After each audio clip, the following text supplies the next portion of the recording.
लक्ष्मण जी को शक्ति कैसे लगी? इतने वीर पुरुष थे और उनको मेघनाथ ने ऐसा बाण मारा कि वो मूर्छित हो गए और उनका प्राण जाने को हो गया। और रात भर में अगर उन्हें संजीवनी बूटी लाकर ना दी गई तो वो नहीं बचेंगे, ऐसा सुषेण वैद्य ने बताया। तो उन और आधी रात के बाद का दृश्य है, सुबह होते होते लक्ष्मण की मृत्यु हो जाएगी। इतने बलवान जो शेषनाग के अवतार थे, उनको कैसे शक्ति लगी? उसके पीछे की कहानी है, कितने बलवान थे वो सुन लीजिए कि राजा जनक ने जब कहा था कि धरती वीरों से खाली है, हमको लगता है, जिस सीता ने धनुष को उठा लिया और दूसरी जगह रखकर सफाई कर दी, उस धनुष को कोई हिला भी नहीं पाया, जबकि मैंने प्रतिज्ञा किया था इस धनुष को जो तोड़ देगा उसी से मैं सीता का विवाह करूंगा। इसलिए उन्होंने भरी सभा में कह दिया कि पृथ्वी वीरों से खाली है। लक्ष्मण और श्री राम विश्वामित्र जी के साथ गए थे घूमने और उन्होंने ये बात सुनी, सभा में वो भी थे। राम तो मुस्कुरा रहे थे, लेकिन लक्ष्मण को बर्दाश्त नहीं हुआ। खड़े होकर उन्होंने कहा, राजा जनक, आपने बहुत बड़ी बात कह दी, पृथ्वी वीरों से खाली है। भगवान राम के रहते हुए, मेरे बड़े भाई राम के रहते हुए आपने ये बात कही है।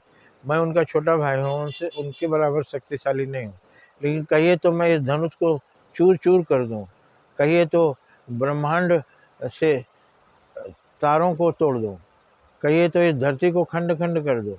आपने कैसे कह दिया कि पृथ्वी वीरों से खाली है? राजा जनक चुप रहे और उन्होंने कहा, फिर धनुष को तोड़िए और दिखाइए। तो उन्होंने कहा कि भगवान श्री राम हमारे बड़े भाई, पहले उनसे पूछिए, वो अगर आगे बढ़ेंगे, क्योंकि जो धनुष तोड़ेगा उनसे सीता माता का विवाह होगा, तो मेरे बड़े भाई हैं, पहले उन्हीं को मौका दिया दो। और फिर भगवान ने धनुष कैसे उठाया, कैसे तोड़ा, सबको प्रसिद्ध है, सबको पता है। लेकिन लक्ष्मण जी को कैसे मेघनाथ ने शक्ति बाण मारा, इसके पीछे की कहानी है। जब सेवरी के जूठे बेर भगवान श्री राम खा रहे थे, प्रशंसा कर करके खा रहे थे, सेवरी बेर को खाती थी, मीठा है तो राम को देती थी और मीठा नहीं है तो फेंक देती थी, केवल मीठे मीठे बेर। उस कहानी का क्या मतलब? उसका मतलब यह है कि हम किसी को के साथ कोई व्यवहार करते हैं, जो व्यवहार मेरे को खुद को मीठा ना लगे, वो दूसरों से नहीं करना चाहिए। कोई मुझे गाली दे तो मुझे अच्छा नहीं लगेगा, इसलिए हमें किसी को गाली नहीं देना चाहिए। कोई मुझे प्रणाम करे तो मुझे अच्छा लगेगा, आशीर्वाद देंगे, तो हमें भी दूसरों का आशीर्वाद लेना चाहिए। जब हम किसी को बुरा व्यवहार करेंगे तो कोई मुझे आशीर्वाद नहीं देगा, श्राप देगा, दंडित करेगा, दुश्मन बन जाएगा। तो ये लक्ष्मण को भी भगवान श्री राम ने बेर दिया। लो लक्ष्मण खाओ, देखो माता सेवरी कितने मीठे बेर खिला रही हैं। लक्ष्मण ने ले तो लिया बेर को, लेकिन मन में सोचने लगे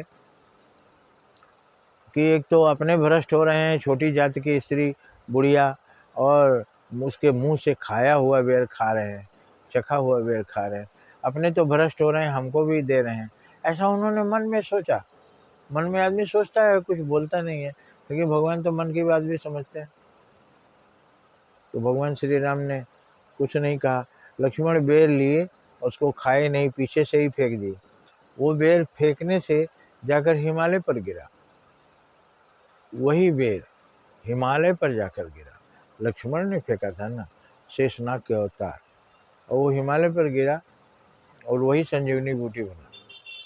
इस बात को कोई नहीं मानेगा, लेकिन वही संजीवनी बूटी, वही बेर फेंकने का कारण इनको शक्ति लगी। एक भक्त सेवरी का इन्होंने अपमान किया, उसका बेर नहीं खाया, भगवान का भी अपमान किया कि उनके दिए हुए बेर को नहीं खाया, इसलिए उनको शक्ति लगी। और जब शक्तिवान लगी तो उसी बेर ने उनको बचाया। अब आप कहेंगे ये भी कथा कैसी है, समझ में नहीं आ रहा है। उन्होंने बेर वहाँ से फेंका और हिमालय पर कैसे गिरा, और हिमालय पर बेर गिरा तो बेर का पेड़ पैदा होना चाहिए, संजीवनी बूटी कैसे बन गया? ये इसका अर्थ आपको समझना पड़ेगा। किसी के प्रेम का अपमान करेंगे तो आपको दोष लगेगा, कोई ना कोई मुसीबत में पड़ेंगे।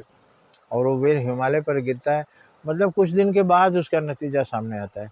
जैसे हिमालय दूर है, वैसे उसका नतीजा भी कुछ दूर है, लेकिन वो आएगा ज़रूर। और वही आया, उनको शक्ति बाढ़ लगी।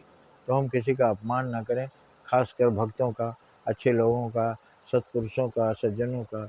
उनका सम्मान करेंगे तो हम सम्मान पाएंगे, अपमान करेंगे तो उसका फल हमको भोगना पड़ेगा। ये हुआ लक्ष्मण के शक्ति बाण लगने की कथा, और वो बेर कैसे संजीवनी बना और कैसे उसी संजीवनी ने लक्ष्मण की जान बचाई, ये बात भगवान जानते थे, लक्ष्मण को पता। लक्ष्मण ने बेर फेंका था, लेकिन लक्ष्मण को याद नहीं था। भगवान को पता था कि तुम्हें शक्ति क्यों लगी मेरे भाई, और तुम बचोगे, वही बेर खाना पड़ेगा।